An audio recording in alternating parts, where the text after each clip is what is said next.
ఈ నిఖిల్ గాడేంటి నన్నిలా తగులుకున్నాడు? డిటెక్టివ్ లో వెంటపడి ప్రశ్నలతో చంపుతున్నాడేంటి? వీడిప్పుడు అన్ని ప్రశ్నలు అడగటానికి కారణం మా అమ్మ చావకుండా బ్రతికి నన్ను ఈ రకంగా చంపుతున్నది. అసలు అసలు హ్యాపీగా బ్రతుకుతున్న నా జీవితం ఇలా కావటానికి, నేను ఉన్మాదులో మోరటానికి కారణం ఆదిత్య. ఎస్, ఆదిత్యే. ఎస్, ఆదిత్య ఆదిత్య ఆదిత్య. ఎందుకు ఎందుకు ఇలా చేశావు? నువ్వు నన్ను పెళ్లి చేసుకుంటే ఈ సురేఖ ఇలా తయారయ్యేదా? సాధారణ ఇల్లాలిగా నీతో జీవితం గడపాల్సిన నేను క్రిమినల్ గా మారటానికి కారణం నువ్వే.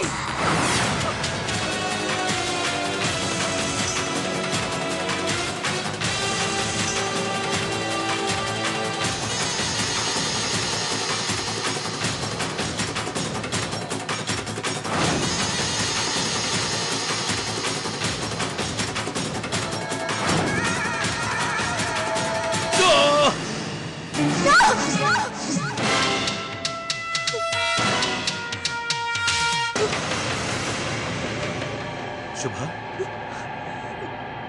ఏమైంది? ఏమైంది శుభ? చెప్పు శుభ. ఏమీ లేదని చెప్పాను కదా, ఏదో పేడికల అంతే.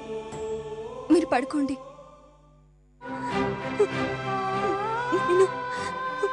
నేను అలాంటి కలగన్నానేంటి? అయినా అలాంటి కల వచ్చిందేంటి? అంటే ఆదిత్యకు. కానీ గతంలో నాకు వచ్చిన కలలన్నీ నిజమయ్యాయి కదా. అంటే ఆదిత్యకి యాక్సిడెంట్ జరిగిపోతుందా? ఆదిత్య 2 రోజుల్లో అమెరికా వెళ్ళబోతున్నాడు. నాకు వచ్చిన కల ప్రకారం అది ఇక్కడ జరిగిన సంఘటన. అంటే 2 రోజుల్లో ఆదిత్యకి.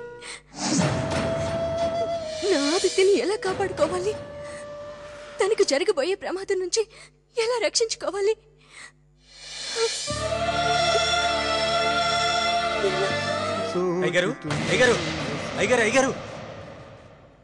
ఏమిట్రా విష్ణు, ఏమిటా కంగారు?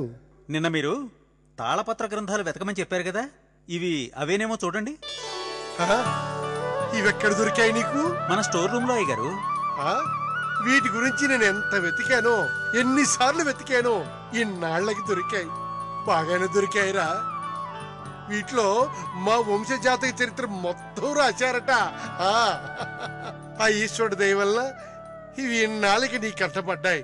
ఇవిగో ఇలాంటివి ఇంకా స్టోర్ రూమ్ లో ఉన్నాయా? ఏమైనా లేవయ్య గారు, ఇవే ఉన్నాయి. లేదు, ఉండే ఉంటాయి. వెళ్ళు వెతుకు. అలాగే గారు.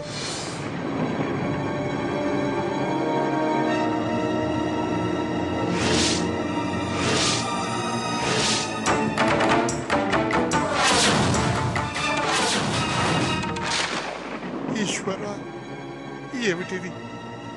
ఆదిత్యకి వివాహానంతరం ప్రాణగండమని రాశి. రంగమ్మా, సురేఖ ఎక్కడుంది? పూజ చేస్తున్నారమ్మా.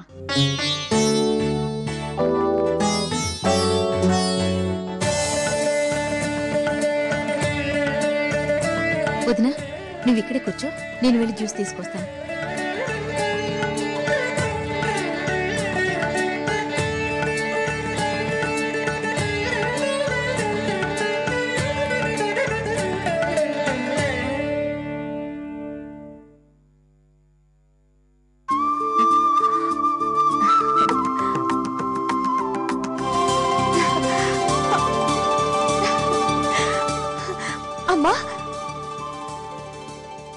అమ్మా, నువ్వు క్షేమంగా ఇంటికి తిరిగొచ్చావని పాయసం చేసి దేవుడికి నైవేద్యం పెట్టి, ఇదిగో నీకోసం ఈ పాయసం తెచ్చానమ్మా.